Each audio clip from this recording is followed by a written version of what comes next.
Seeking Beauty by Donis Boy. Chapter 4.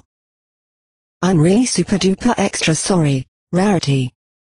The unicorn refused to lift her eyes from the pad of paper that rested on the table before her. Instead, she simply continued her sketching as she replied, in an icy tone, I am not speaking to you right now, Pinkamina Dianpai. But I'm sorry. So you've informed me.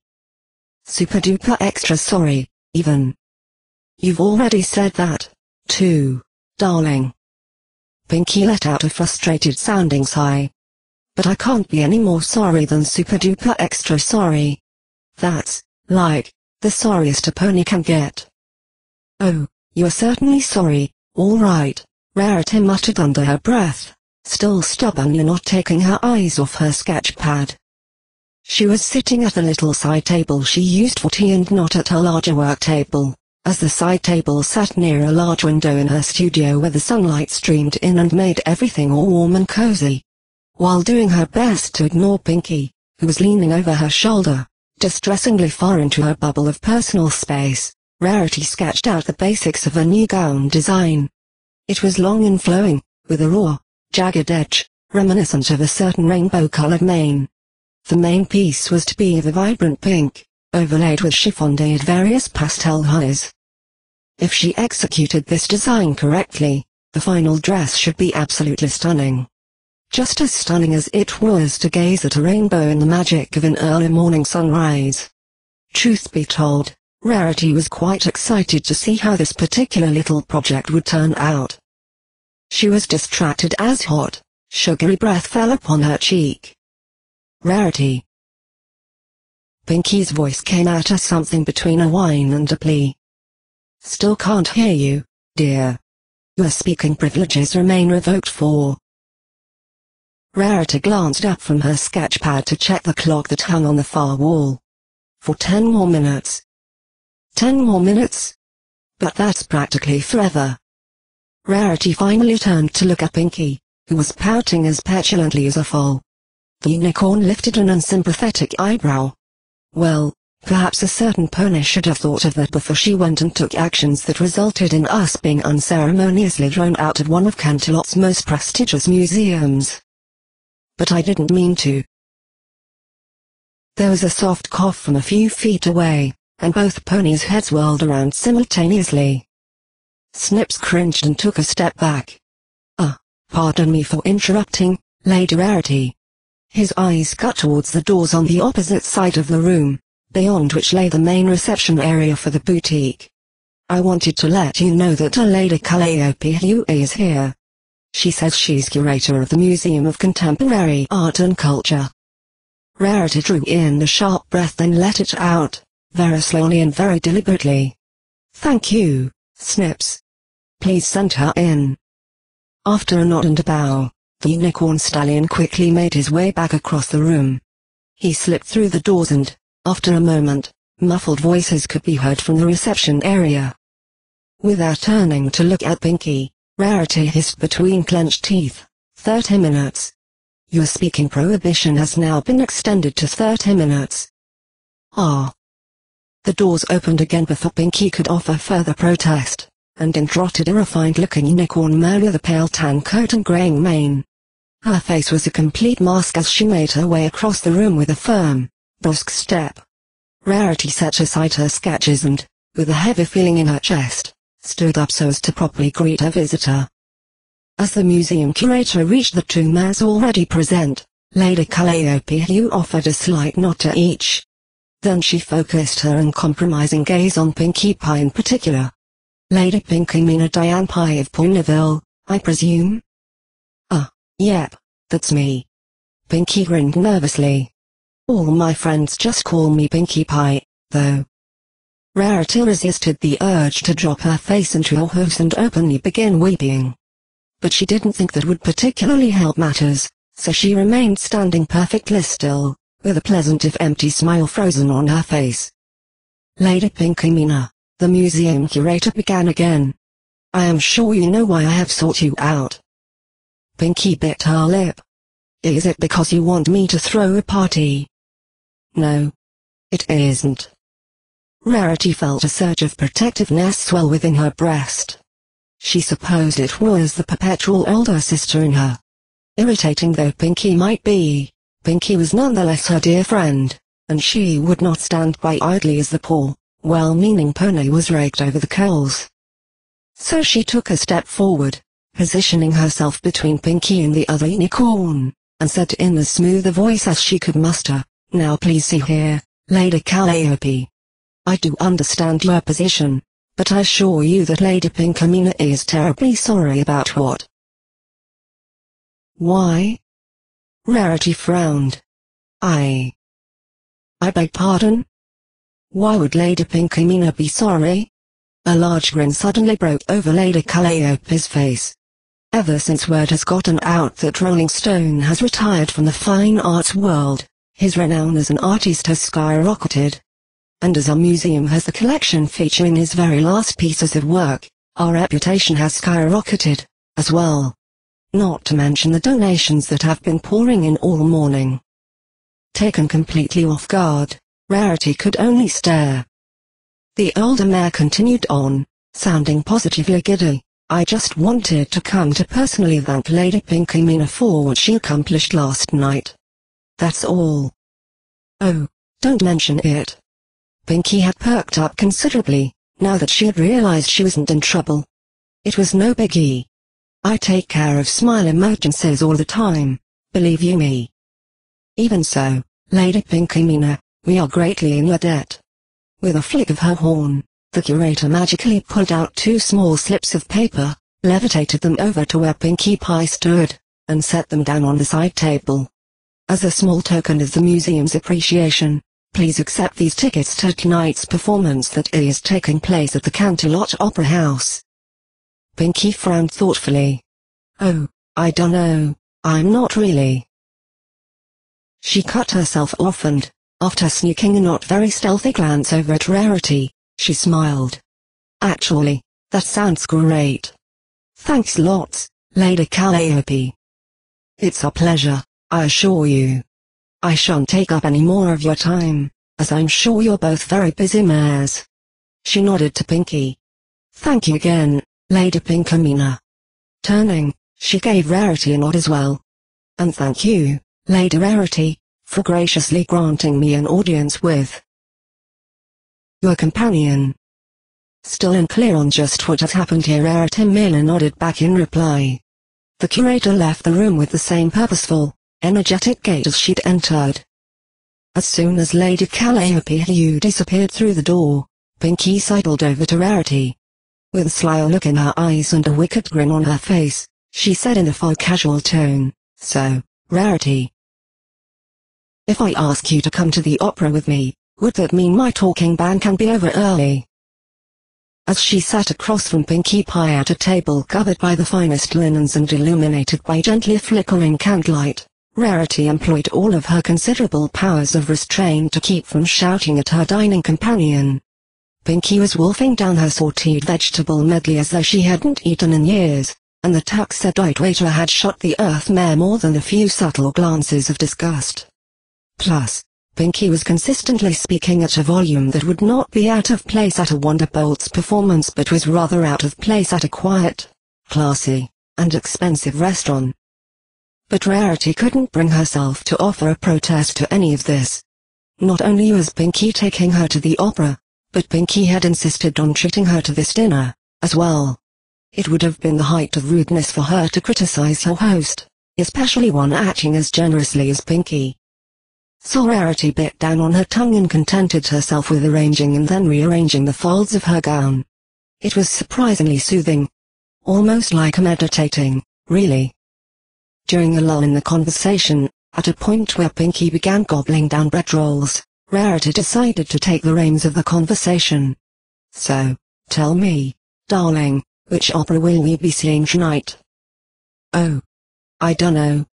Licking her lips as she finished the last of the rolls, Pinky took out the tickets and squinted at them. The words look kinda funny.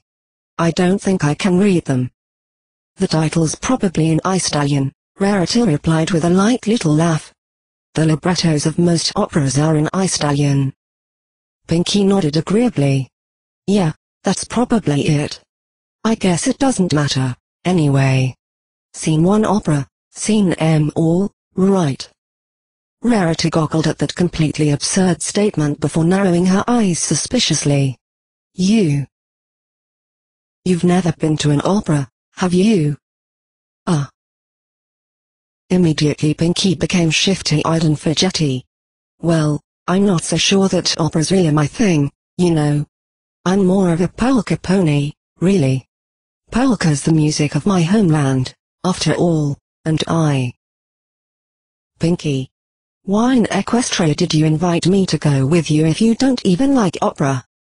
Pinky gave the unicorn a shrug paired with a small, sheepish grin. Because I know you do like opera. And I felt bad about what happened back at the museum and I wanted you to be happy again. Before Rarity could reply, the waiter dropped by the table to refill their bread basket and looked down his nose at Pinky some more. As he did so, Rarity quietly studied her friend.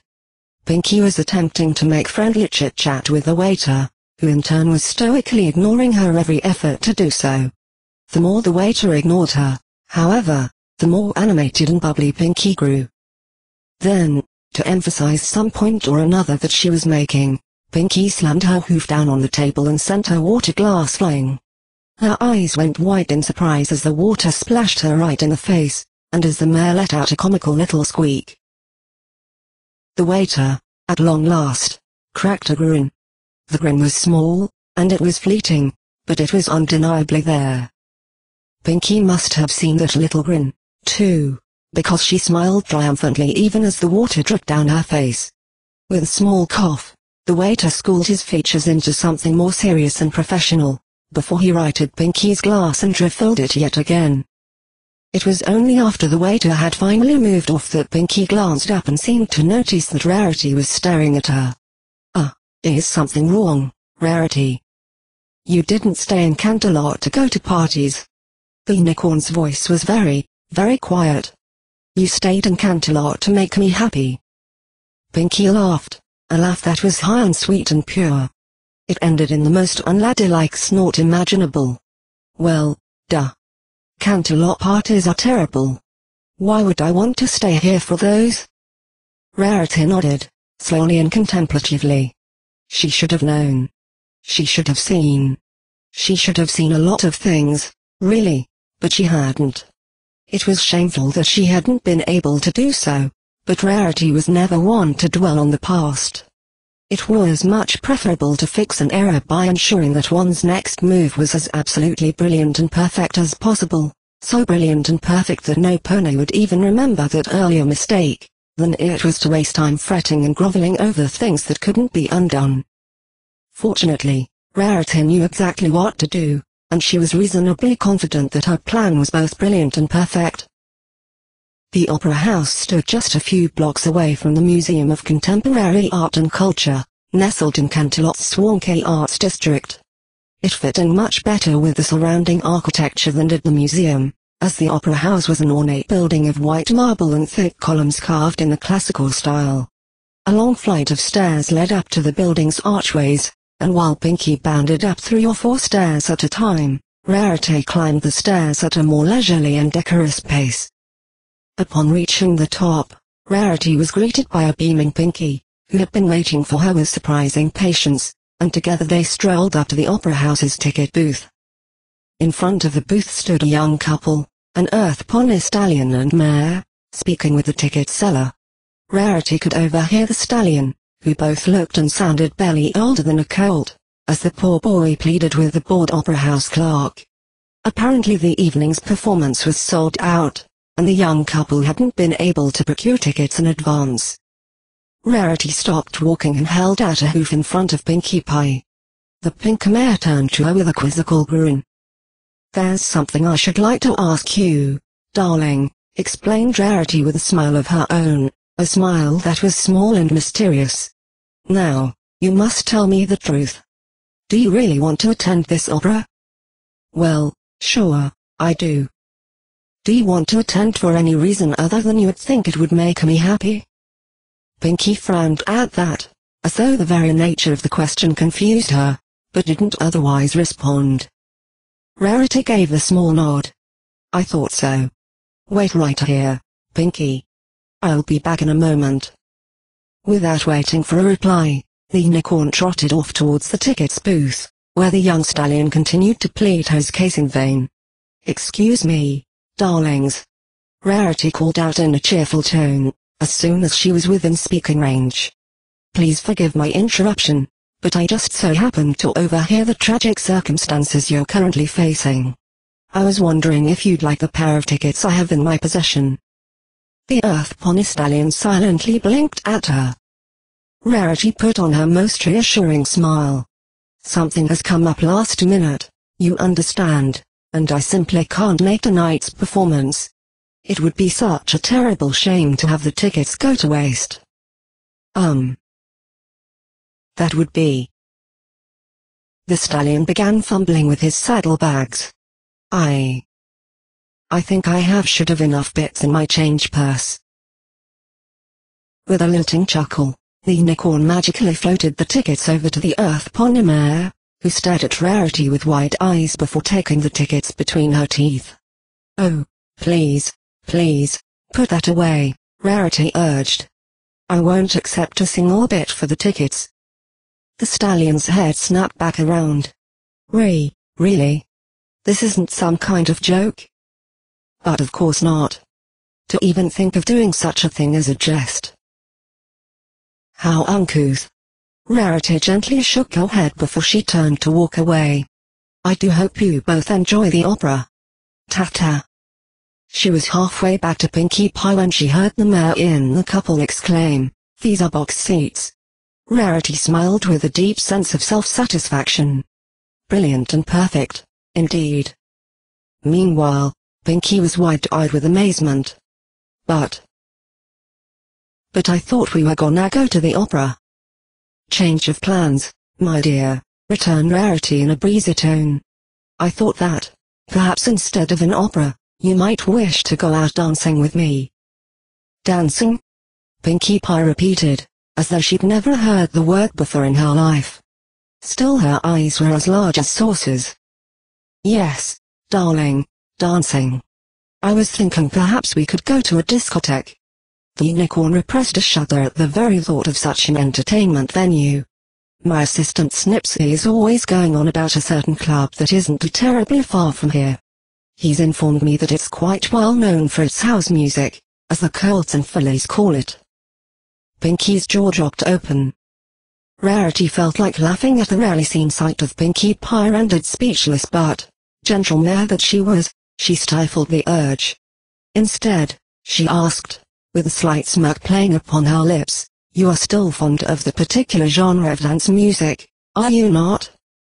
It was at this point that Pinkie launched herself at the unicorn, tackling her in a rib-crushing hug, and Rarity found herself resisting less than she usually would.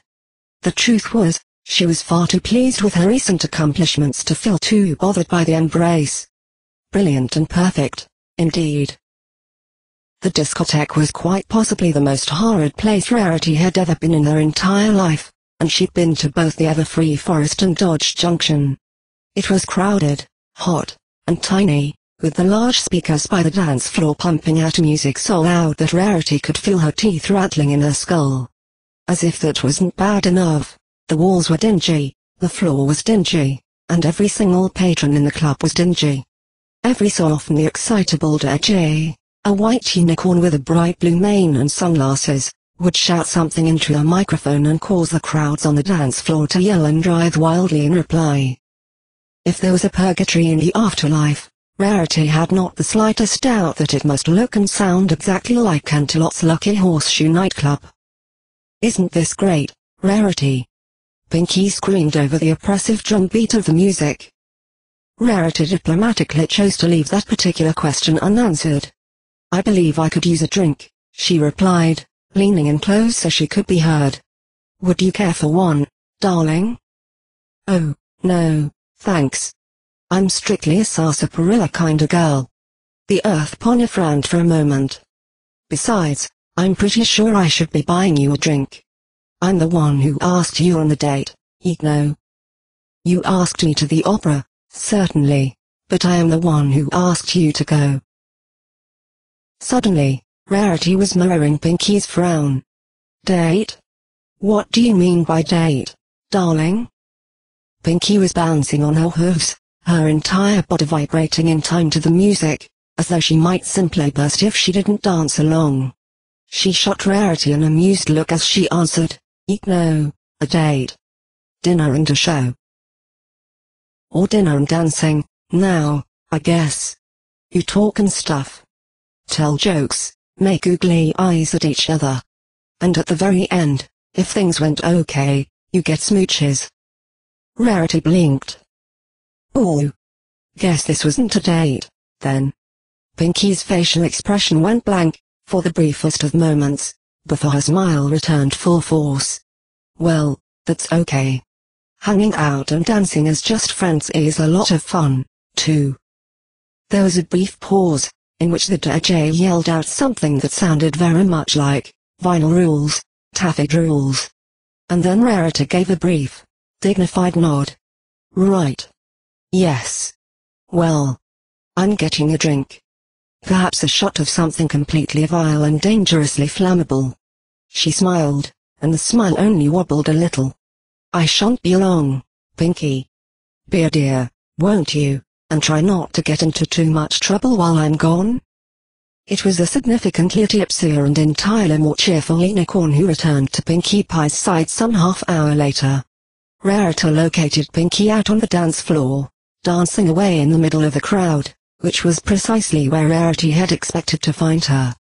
The pink mare was throwing herself around in gleeful abandon, her eyes half-lidded and a rapturous expression on her face. Rarity couldn't stop a grin from slipping across her face. As she approached, Pinky's eyes suddenly opened fully, and Pinky grinned back at her with a wonderful, uncomplicated joy shining in those blue depths. It was beautiful to behold. The music was still too loud, the dance floor was still too densely packed, and the air smelled vaguely of stale beer and rancid sweat. But with graceful ease, Rarity shrugged it all off, as a duck might shake off droplets of water from her back, as she began dancing with Pinkie Pie.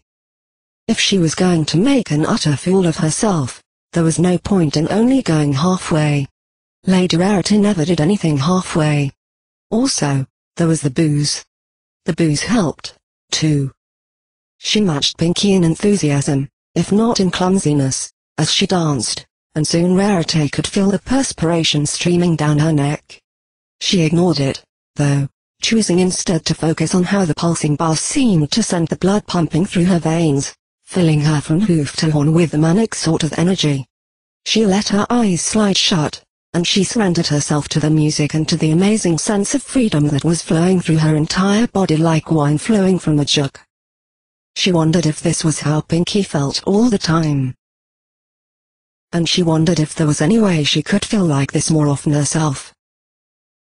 Chapter 5. As the Lucky Horseshoe nightclub finally turned off its lights and shut up its doors, two giggler mares stumbled and tumbled out onto the streets of Canterlot. A still drunken Rarity leaned heavily on Pinky as they headed in the general direction of Rarity's studio and apartment. As they walked down the near-empty streets, the unicorn lifted her eyes upwards and studied the night sky spread out above them. "Can't see the stars," she mumbled, half to herself, with a sad shake of her head. Pinky turned her head, and her breath fell warm and sweet against the other mare's face. "What was that, Rarity?" "I couldn't hear." Rarity raised her voice a bit. "You can't see the stars." Not as you can in Ponyville. Too many lights in the city, you know." "Really?" Pinkie Pie craned her neck a bit to gaze up at the sky herself. "Huh. Guess you're right. You can't see the stars as well as you can back home. It's a shame. A terrible shame. Don't you think so?" Pinky was silent a moment. "Yeah. But don't worry, Rarity. The next time you come to visit us in Ponyville, I bet Twilight will let you use a telescope if you ask her nicely." Rarity nodded at that. Really, Twilight would let her use the telescope even if she didn't ask nicely. Twilight Sparkle would simply be thrilled that some pony was actually interested in astronomy. As she imagined the wide-eyed look of childlike excitement that would appear on Twilight's face in response to such a request, Rarity found herself missing Twilight and the others with a fierceness and suddenness that nearly took her breath away.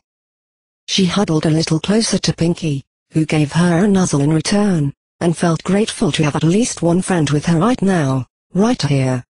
Grateful, yes, grateful and happy and perhaps even. She lost the thought to the drunken haze permeating her brain. She gave it up with a little mental shrug, content to simply let Pinkie continue to lead them homeward, until a lingering question drifted to the forefront of her thoughts. Pinkie? Yepers? How did you really know who those Pegasus were? The ones at my party? Pinkie giggled. I already told you, silly filly. I know You know everyone in Ponyville, Rarity quickly interrupted. But surely you can't know every single pony in a city as large as Canterlot. It was at this point that Rarity stumbled, just a bit, and she had to take a moment to stabilize herself. It wouldn't do at all for her to fall down in the middle of the street in the dead of night, after all. That wouldn't be ladylike at all. Once she felt a bit more sure-footed, she turned around to see that Pinkie had stopped walking. No wonder she had stumbled, and was staring down at her hooves, an oddly anxious expression on her face. Pinkie? Rarity's voice couldn't help but reflect the Earth Pony's anxiety. Darling, are you all right? When Pinkie spoke at last, she still did not look up. When you and Dashi first went away, I got worried that we wouldn't be as good friends as we were when you lived in Ponyville. So I started trying to find out everything I could about your new friends. I figured, if I did that, it'd be almost like you never left. Our new friends? Pinkie nodded. I read all the Canterlot newspapers and learned all kinds of stuff about the noble ponies in Canterlot who go to all the fancy pants parties, because I knew you'd want to meet all of them. And with Rainbow Dash, I learned about all of the Wonderbolts who are gonna be her teammates. She lifted her gaze, and a small grin crept across her face. Like, Spitfire and Siren totally got engaged to each other last month, but no pony's supposed to know about it yet. Especially not Dashi, so don't tell her I said that, okay? It was a lot to process, especially given Rarity's current state of inebriation. She took a few moments to ponder over everything Pinkie had just revealed before replying, in a soft voice, "Them my friends." Pinkie tilted her head and frowned. "Fancy Pants and Fleur Delis are my friends. Thorty. Well, we have a good-natured rivalry, I suppose you could say." Rarity swallowed thickly. Her throat felt as though it was stuffed with cotton. But all of the rest? Them my friends. Rarity, I'm sorry. I didn't know that. Why do you like me? The words surprised Rarity as much as they seemed to surprise Pinkie Pie. The two mares stood in the dark, narrow street, facing one another and standing as still as stone. The light from the nearby gas lamps flickered and danced in both their eyes. The unicorn cleared her throat, as daintily as she could. "My apologies, Pinkie. I meant, why did you befriend me?" She frowned. No, that's not quite it either. You make friends with every pony. What I mean to say is... She trailed off helplessly and, for some strange reason, had to fight off the sudden, inexplicable urge to burst into tears. "Because you're always trying to make ponies happy." Pinkie's voice was quiet, thoughtful, as gentle as a warm spring breeze. "Because you look at the world and see all kinds of ways of making it really, really beautiful. But do you wanna know the biggest reason of all?" Struggling to compose herself, Rarity simply nodded. She couldn't quite bring herself to respond verbally. Pinkie grinned at her. "Mostly, I just like you 'cause you're you." That ridiculous desire to cry was still there, still choking her throat, making her eyes water and sting. Rarity took a few steps forward and buried her face against Pinky's neck, which smelled of things spicy and sweet. Pinky didn't move, and Pinky didn't speak. The Earth Pony just stood there and waited, as the unicorn rested against her. "Pinky, darling?" Rarity hesitated, just a moment, before deciding to plunge ahead. "Would you care to know why I like you, as well?" The other pony giggled. "Is it because I throw the bestest parties in Equestria?" "It's because you look at the world and think it's already beautiful just as it is." She could feel Pinky's breath hitch, could feel Pinky turn her head, and when Rarity glanced up, their faces were mere centimeters apart and Pinky was looking down at her with bright, shining eyes. Rarity smiled up at the Earth Pony as she felt a warmth spread throughout her body that had nothing to do with the copious amounts of alcohol she had ingested earlier that evening. "Rarity, I think you're..." And for the third time since they'd left the club, Rarity interrupted Pinky. This time not with words but with a kiss. She pressed her mouth to Pinky's in a kiss that was soft, tender, almost chaste. She allowed herself to linger and simply enjoy the taste of Pinky on her lips. When Rarity did pull back, flushed and slightly panting, Pinky had a huge smile ready and waiting for her. Rarity couldn't help but smile in return. "Would you like to know a secret, darling? This is the best date I've ever been on." "I thought you said this wasn't a date." "Well, I changed my mind. That is a lady's prerogative, after all." The unicorn retook her former position by Pinky's side, leaning against the soft flank of her friend, using Pinky as support. "Let's go home, shall we?" Pinky's voice was as light and bubbly as ever as she replied, "Okie dokie locky." Somewhat surprisingly, Rarity woke up without a hint of the hangover. She lifted her sleep mask and, while stretching out her limbs, she counted her blessings. It seemed that she had quite a few, lately. They could do with some counting. Yawning, she turned to place her sleep mask on the nightstand and gasped in surprise. On her little bedside table stood a vase filled with the most beautiful roses, each and every one a perfect snowy white. Next to the vase was a sheet of paper with writing on it that was immediately recognizable as Pinky's sloppy, expressive cursive. Curious, Rarity picked up the paper with her magic and began reading. "Hi, Rarity. Good morning, sleepyhead. I hope you slept okay. I wanted to send a telegram to Applejack to make sure that Rainbow Dash will be in town until at least tomorrow, because I want to throw her a surprise, welcome home, Rainbow Dash. Party when I head back to Ponyville tomorrow morning. Can you imagine how surprised she'll be?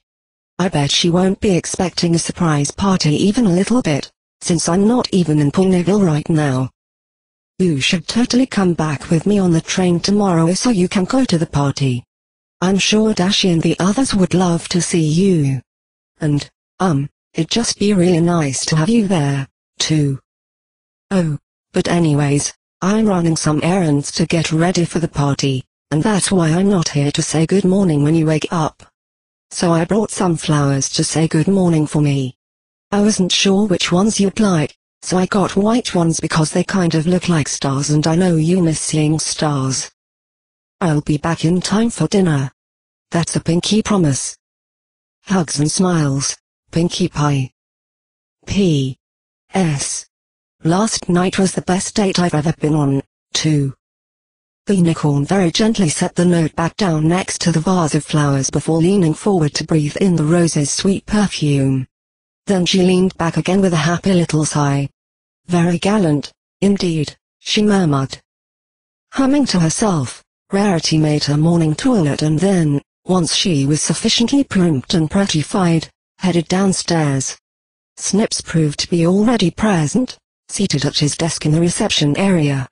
He greeted her with his customary nervous grin. "Good morning, Lady Rarity." "And a very good morning to you, too, Snips." Rarity practically skipped across the reception area towards her work studio. "I'll be working on my fabulous new dress design and need to maintain my concentration, so please don't allow any interruptions unless they're from anticipated visitors. Does that, include Lady Pinky? Rarity paused at the doorway to her work studio. Glancing over her shoulder, she flashed her fellow unicorn an amused grin. Darling, Lady Pinkamina's interruptions are something that should always be anticipated. You'd do well to learn that. And with that, Rarity bounded into her studio and shut the door behind her on one very baffled-looking assistant. The rest of the morning passed quickly and quietly. The sunrise dress, as she had christened it, was coming along rather well. The fabric draped beautifully on the mannequin, and the colors complemented and contrasted with one another just as she'd hoped. With any luck, she'd be able to finish the dress just in time for Rainbow Dash's surprise party. It was well past noon when she had snipped the final thread. Taking a few steps back, she studied her work for several long moments. It didn't look precisely like a rainbow at dawn, but the feeling was there, the mood and emotion, and that's what truly mattered. She decided she was pleased with what she'd accomplished. It would make a lovely homecoming present for Rainbow. Then, all her happy musings were interrupted by a knock at the door. Rarity turned around to see Snip's face peeking through the doorway. This had better be important, she complained, though there was no real heat behind the words and a small smile graced her face even as she grumbled. But Snips didn't return her smile. Instead, his eyes were serious and intense as he responded, "Please trust me, Lady Rarity. You'll want to see this." Despite her better instincts, she couldn't stop reading and rereading the headlines of all the nasty little tabloids and newspapers that laid spread out across her work table. Lady Rarity takes a lover. The Fashionista and the Rock Farmer. Beauty and the Beast. That one was the worst, sending Rarity's heart rate spiking as her shoulders shook with barely repressed anger. It went on and on and on. There were photographs, too. Goodness knew where or from whom they came, but there were photographs. She and Pinky dancing at that awful discotheque. She and Pinky standing in the dark alley, kissing. Dark and grainy photos, but clear enough that she could tell that they were genuine. She took a few deep breaths and fought down the urge to scream. "Lady Rarity?" She glanced over to Snips, who was staring at her with a concerned look on his face. "How long?" she demanded in a clipped tone. "How long have these papers been circulating?" Trembling, the young stallion took a step back. I don't know. I just happened to pass by a newsstand while I was on my lunch break, and..." Rarity sighed. "It's all right, Snips. I apologize. This isn't your fault at all." She gave her assistant a tiny, tired smile. "Thank you for bringing all of this to my attention. I do appreciate it, darling." An uncomfortable silence settled between the two unicorns. Rarity glared down at the papers on her desk, racking her brains in an attempt to figure out how this had happened, until the silence was broken by her assistant's tentative voice. "So, is it true that you and Lady Pinky are?" If a certain young pony values having continued employment, he will think very carefully about what he is about to say next. Snips coughed loudly. Right. Well, on the bright side, you know what photo finish always says. Any publicity is good publicity. Rarity rolled her eyes. Photo finish is a few apples short of a bushel, as a dear friend of mine might put it. She would say that. She closed her eyes and began massaging her temples with a hoof. She could feel a headache coming on. "I have to prepare a counterattack. Obviously, this cannot go unanswered. Snips, how does my schedule look for the rest of today?" There were some shuffling noises, as Snips presumably rummaged through his desk to find the master calendar. "Here we go. Schedule looks pretty clear for the rest of the day, Lady Rarity. Oh, except for a garden party at the Duchess of Hoofington's mansion, but that isn't until late afternoon." No, the fashion designer murmured in reply, a touch distractedly.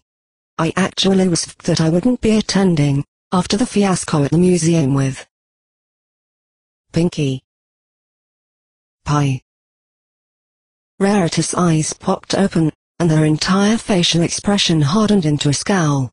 Under her breath, she hissed, "The Duchess of Hoofington." Lady Rarity. The Duchess of Hoofington. Of course. Of course. The Duchess of Hoofington, who had been so disdainful of Pinkie Pie. The Duchess of Hoofington, who she had insulted through her intemperance back at the museum. The Duchess of Hoofington, who was, in every way imaginable, a horrible and repugnant pony. The Duchess of Hoofington, whose uncle was the editor-in-chief of the Canterlot Courier. There was no proof, of course, and there never would be. But Rarity knew as surely as she knew she was the best-dressed mare in Canterlot that the Duchess of Hoofington was the one behind all of this. "Snips," Rarity began, in a voice that was suddenly as calm as a lake on a windless day. "My dear Snips, there has been a change of plans. I will in fact be attending that garden party." "But he just said."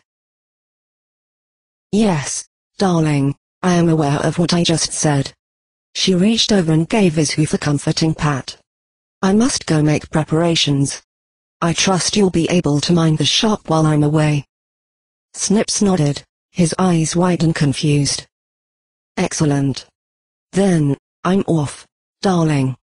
Please do let Lady Pinkamena know where I've gone once she returns and that I ought to be back in time for us to dine together this evening."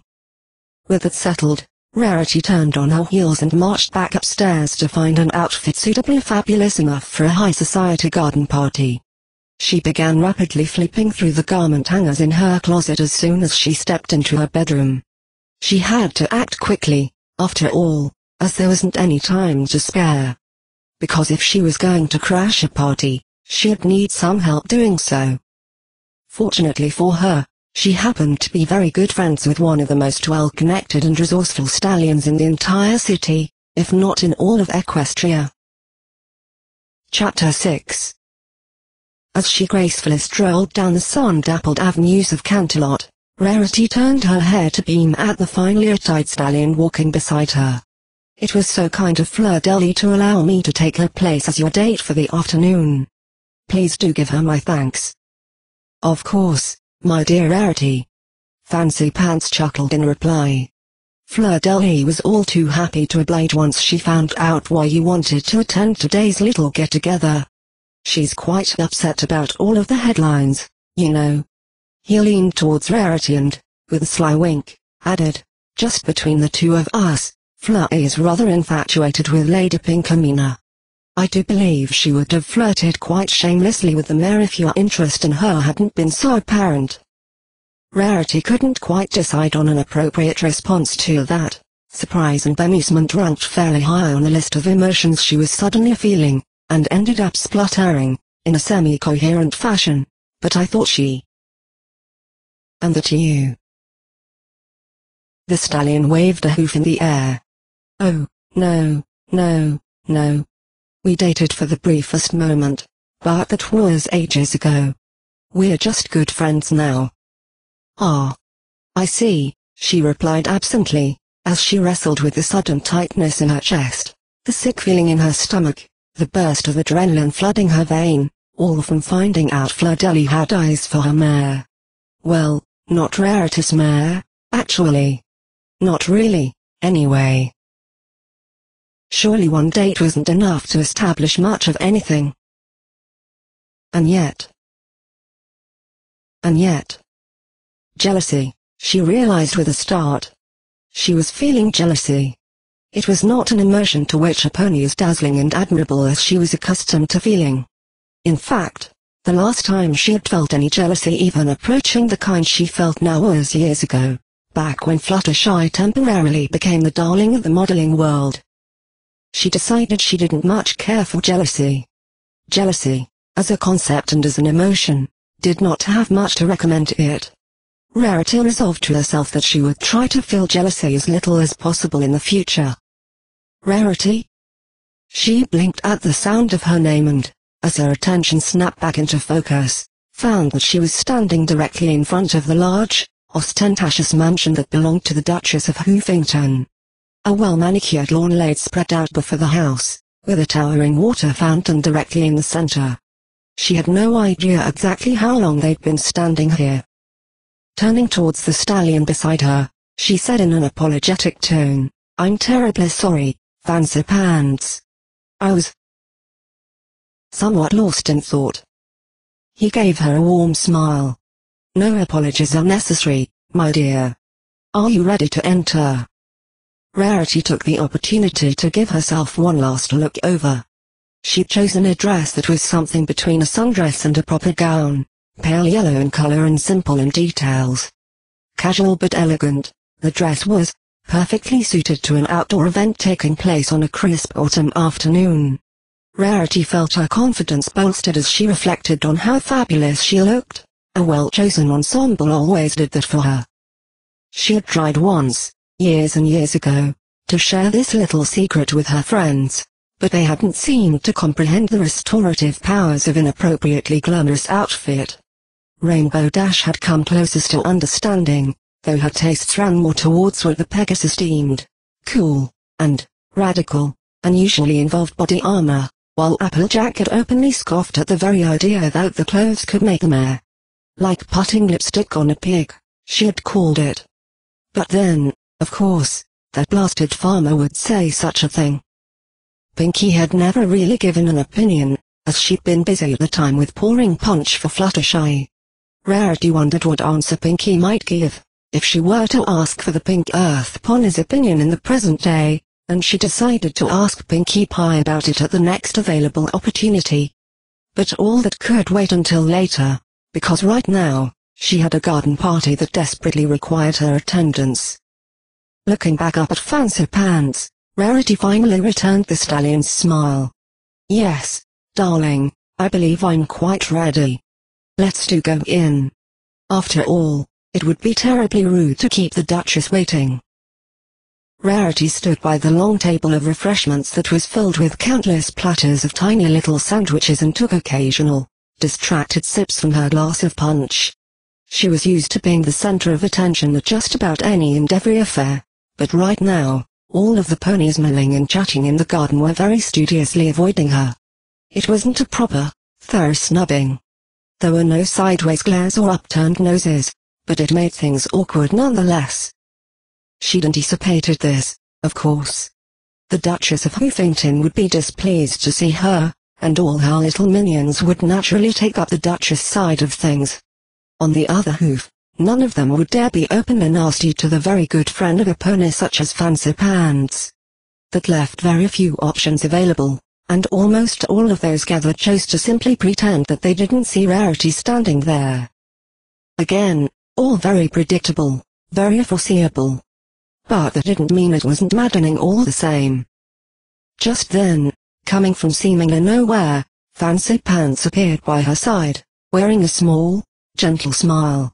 "Are you certain you're doing all right?" he asked quietly, his tone solicitous. "Oh, yes, quite." Rarity forced out a light little laugh.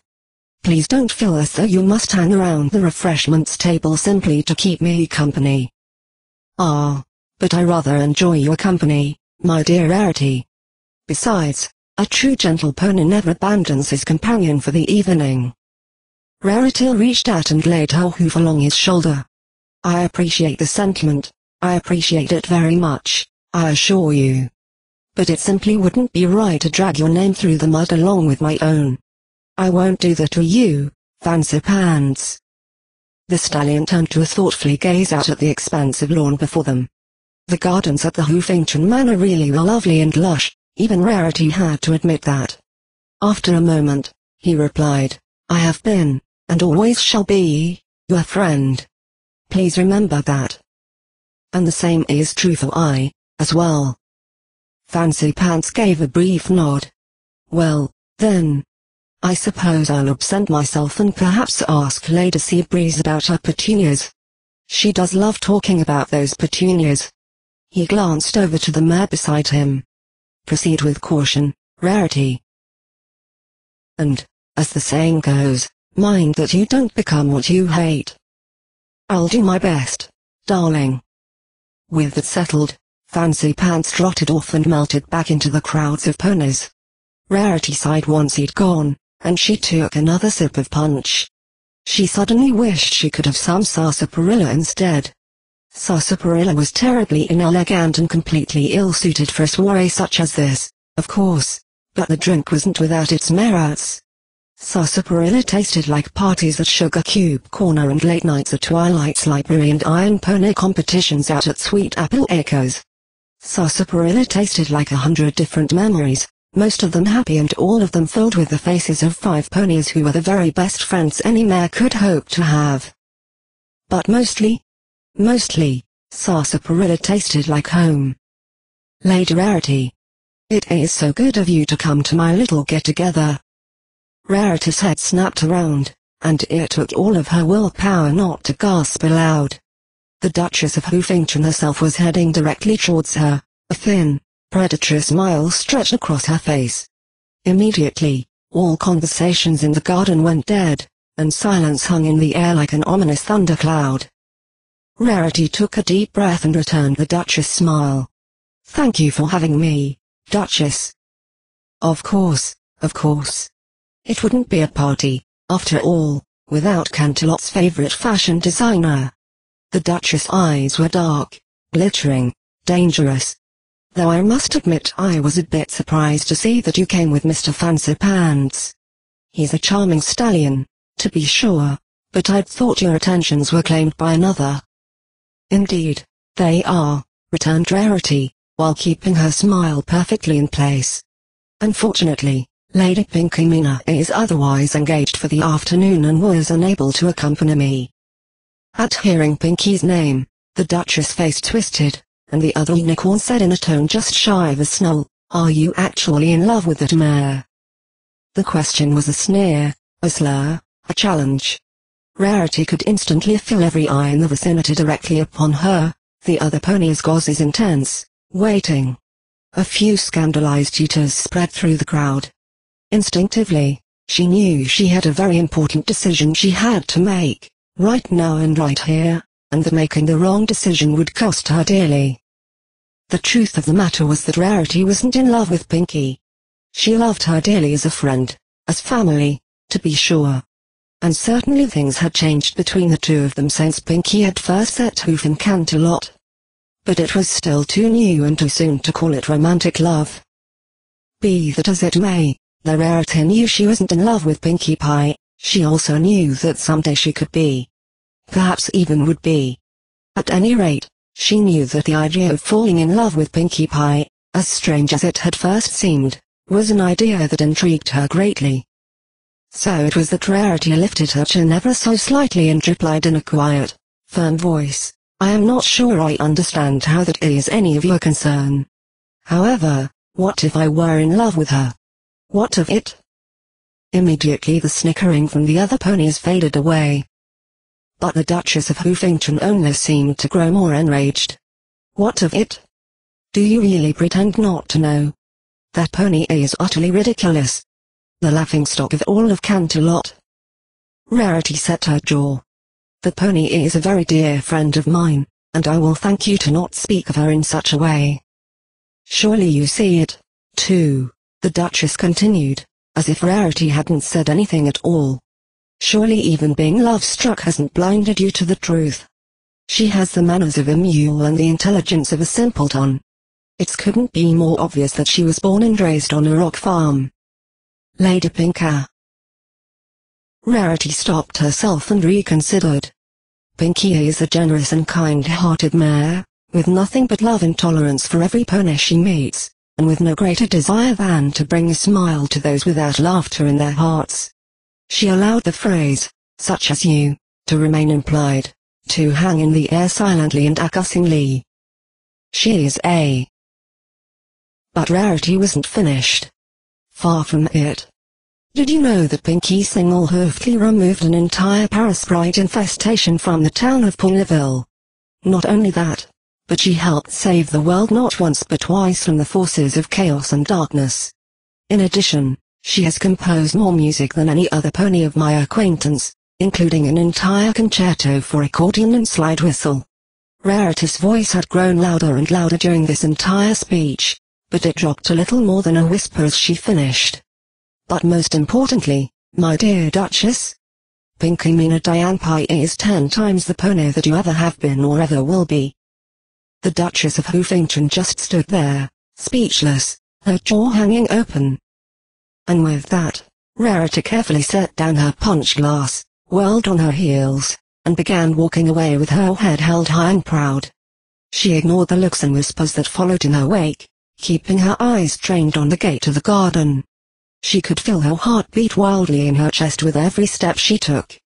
Then, at last she reached the edge of the lawn and passed through the gate, out of the Duchess of Hoofington's mansion and into the sweet freedom of the street beyond. But the unicorn's relief didn't last long. She hadn't taken more than a dozen steps before she was met by an all-too-familiar pair of large blue eyes, which shimmered like ocean waves as a complex mixture of emotions roiled beneath the deceptively calm surface. You heard? Pinkie Pie simply nodded. Rarity swallowed. She could still feel her heart pounding away. You heard? Yeah, the Earth Pony whispered.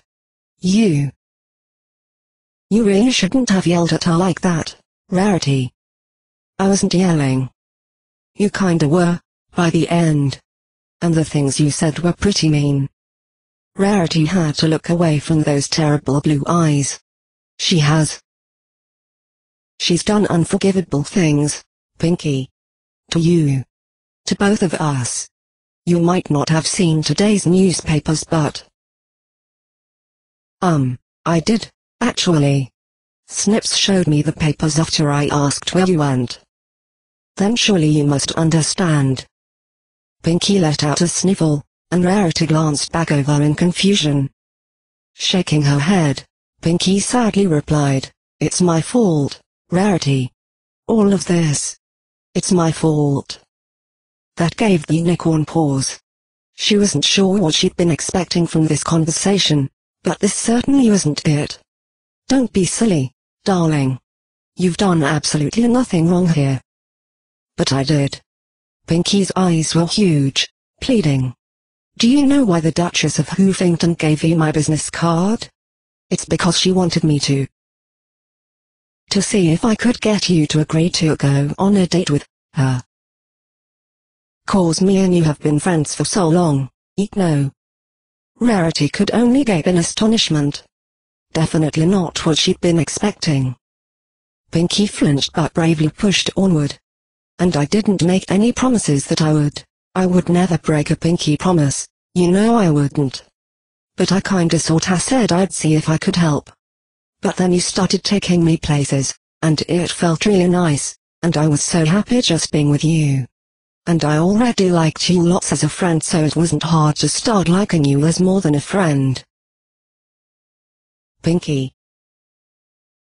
The pink mare sniffled again and looked as miserable as Rarity imagined she must have looked as a little filly out on the Pie family's barren rock farm. And now she's mad at me, and I ruined your chance to go out with a duchess, which isn't as good as a prince but is still pretty good, so you're gonna be mad at me too, and everything's all my fault. It was a lot to take in. Perhaps too much to take in. So instead of trying to process it all, Rarity chose to ignore the larger picture for the time being and focus on one single element. Pinky was crying. Pinky was crying, and that was simply an unacceptable state of affairs. The unicorn stepped forward and gave the other mare a nuzzle, pressing their cheeks together and feeling the warmth of Pinky's tears against her face. Shish, Rarity whispered, softly, tenderly. It's all right, darling. Nothing is ruined. I promise you. But. I do wish you'd informed me that you were in town with, ulterior motives, shall we say. But what's done is done. She drew back a bit so that she could look into Pinky's eyes. And even had I known of the Duchess of Hoofington's intentions, I would have told her no. I would have chosen you. Pinky smiled. It was small and trembling, utterly unlike her usual broad, beaming grins, but it was a smile. I have not the slightest regret, Pinky, and I hope you don't have any regrets either. At least, not any regrets regarding what happened last night. In fact, I was hoping that he would. Whatever else Rarity might have been about to say was lost forever, as Pinky chose that moment to lunge forward and kiss the unicorn hard on the mouth. The kiss was fierce, passionate, devouring, overwhelming to all thoughts and senses. When the pink pony finally pulled back, Rarity could only gasp desperately for air and wonder if this was what it felt like to get hit by a runaway train. "We should go eat," chirped Pinky, back to her normal state of cheeriness. "I found a great diner earlier today that has the bestest hamburgers and fries. You wanna go?" Without waiting for a reply, the Earth Pony began hopping down the street, presumably in the direction of the aforementioned restaurant. Rarity felt as though she had no choice but to stumble along after Pinky in a pleasantly befuddled daze. Once she caught up the bouncer mare, Pinkie Pie glanced over to her with laughing eyes. "And after we eat," Pinky rambled on happily, as though there had never been a break in the conversation, "we should totally plan a "We're sorry for making you sad, Duchess of Hoofington" party for the Duchess." Rarity opened her mouth to ask if Pinky was serious about that, but then she thought better of it. Of course Pinky was serious. Pinky was always deadly serious when it came to the subject of parties. With a sigh, Rarity replied, "I am not at all certain that the Duchess would appreciate such a party." Pinky frowned a bit. "You were pretty mean to the Duchess, Rarity. I kinda think you owe her at least one party. Maybe just a little one? With just a few bitty streamers? I will consider it." Rarity resisted the urge to roll her eyes. "That's all I can promise." Pinkie Pie appeared to think this over carefully, before finally giving a brisk nod. "Okie dokie locky. Good enough for me." Rarity smiled. She was glad that was settled, and she was even gladder that she and Pinky seemed to still be on good terms with one another and that their romance remained on track. Well, as on track as any romance involving Pinkie Pie reasonably could be. It didn't hurt that she'd be spending another evening in the bubbly pony's company, either. In fact, she was quite looking forward to going out with Pinky to the... "Darling, wait. You're taking us to a diner?"